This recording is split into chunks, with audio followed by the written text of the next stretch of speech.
धन्यवाद मान्यवर, आपने एक बहुत ही महत्वपूर्ण विषय पे मुझे अपनी बात कहने का मौका दिया। मान्यवर, कैंसर की बीमारी एक इतनी बड़ी और गंभीर बीमारी है कि आदमी दो तरीके से टूटता है। जिस व्यक्ति को कैंसर होता है वो शारीरिक रूप से टूटता है और उसका परिवार आर्थिक रूप से टूटता है। और इसके जो आंकड़े हैं मान्यवर, वो बहुत ही चौंकाने वाले हैं। जितनी तेजी के साथ हिंदुस्तान में कैंसर की बीमारी बढ़ रही है, उस पर हम सबको, पूरे सदन को और सरकार को चिंता करने की और कदम उठाने की आवश्यकता है।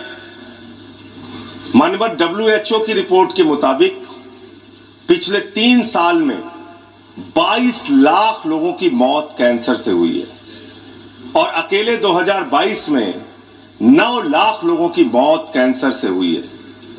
मान्यवर, हमारे देश में कैंसर से इतने लोगों की जान चली जा रही है जितना किसी देश की आबादी नहीं है। मैं देख रहा था देशों की आबादी।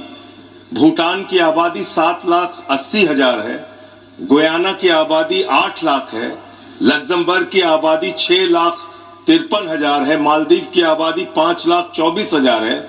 जितनी किसी देश की आबादी नहीं है, उससे ज्यादा लोग हमारे देश में कैंसर से मर रहे हैं। और इसके बारे में मान्यवर, एक पार्लियामेंट्री स्टैंडिंग कमेटी की रिपोर्ट है जो इस सरकार के सामने विचाराधीन है और उसके सदस्य रामगोपाल, उसके अध्यक्ष रामगोपाल यादव जी यहाँ पे मौजूद हैं। वो पब्लिक डोमेन में है रिपोर्ट। उसकी कुछ रिकमेंडेशंस है जिसको देश के अंदर लागू करना बहुत आवश्यक है।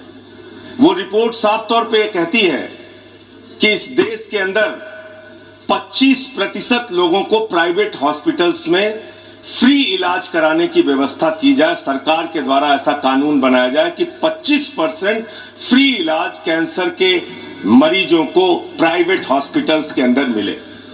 दूसरी बात मान्यवर, बच्चों को जो कैंसर हो रहा है, छोटे छोटे बच्चों को, उनको देख के परिवार पीड़ित होता है, बचने की कोई उम्मीद नहीं होती है, अपना घर बेच के, जमीन बेच के उसका इलाज कराते हैं। तो इसलिए बच्चों का इलाज पूरी तरीके से फ्री किया जाए अगर किसी बच्चे को कैंसर की बीमारी होती है। ये दूसरी सिफारिश उसमें है। और बड़े दुर्भाग्य की बात है मान्यवर कि हैजा, मलेरिया, ऐसी मेनिंजाइटिस टाइप ऐसी तमाम बीमारियां वो सरकार द्वारा नोटिफाइड की गई हैं, लेकिन कैंसर जैसी गंभीर बीमारी ये अधिसूचित नहीं की गई, ये नोटिफाई नहीं की गई। ये भी एक मान्यवर चिंता का विषय है। तो मैं अंत में सिर्फ इतना कहूंगा कि इस बीमारी को नोटिफाई किया जाए।